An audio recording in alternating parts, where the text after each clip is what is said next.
Blue DiVinci is no good. Blue DiVinci set up WACK100 just like how he set up Big Meech. And the way he set him up, it was kind of fucked up.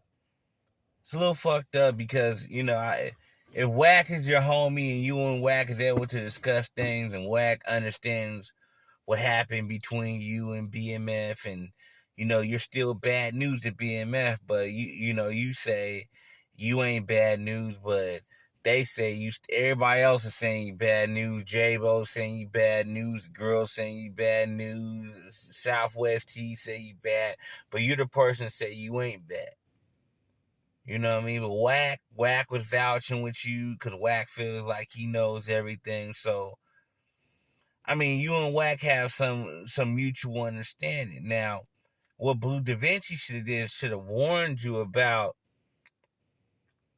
He should have warned you about J Diggs.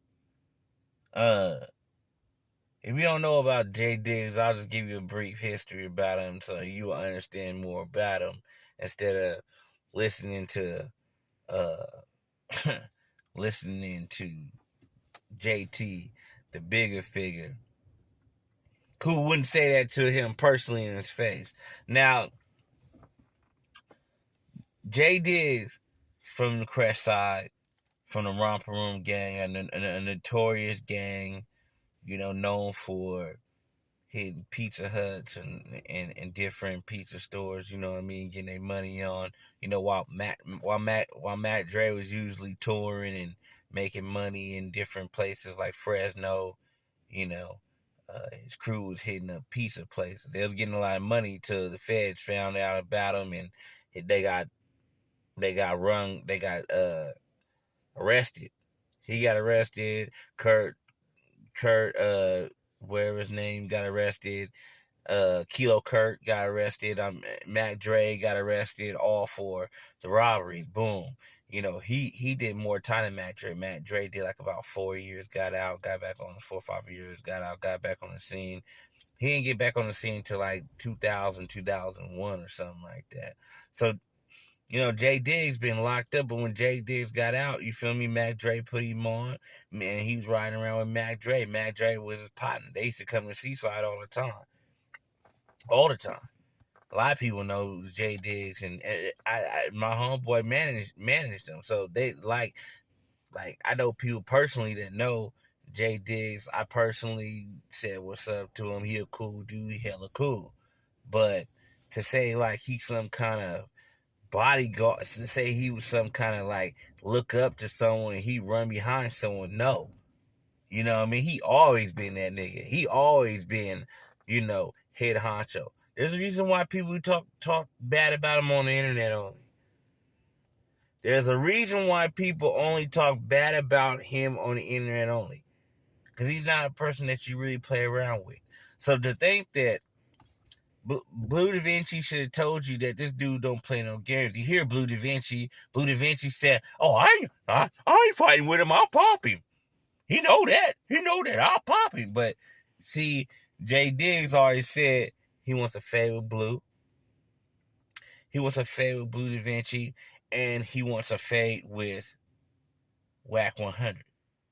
Now, since you know what J Diggs is about, I'll give you an update on what he's about, and he's about knocking people. Okay, so now Blue DiVinci knows this, right? Blue DiVinci knows this. He knows that J Diggs will knock somebody out. It's on camera. He's seen it personally. Like I said, J Diggs is not the person that's going to play around and a person to play with, so you know that already.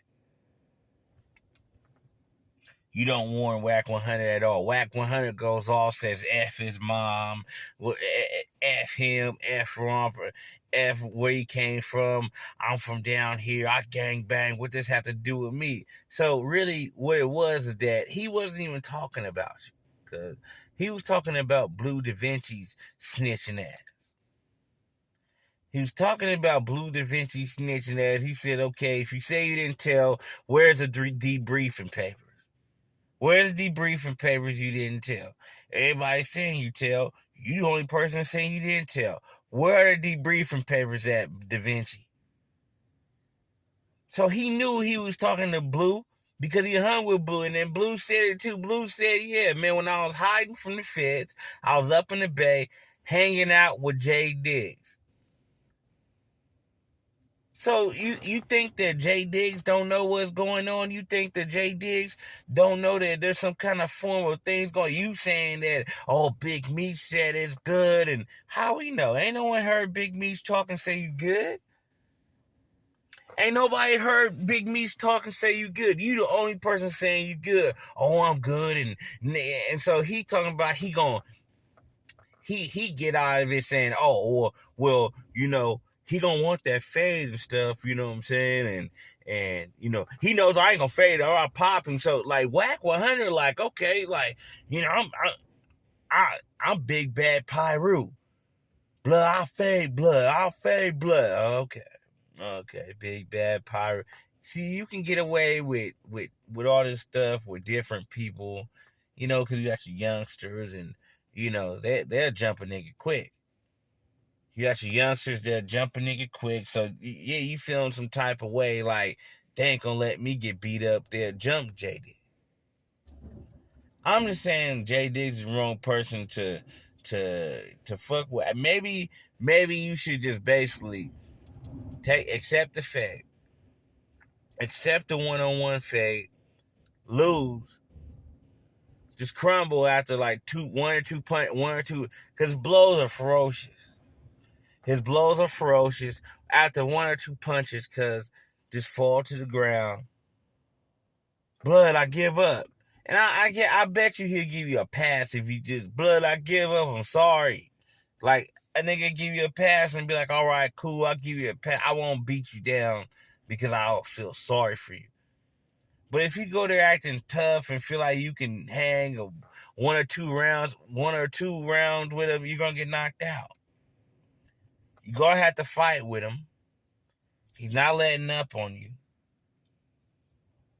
What you going to do, man?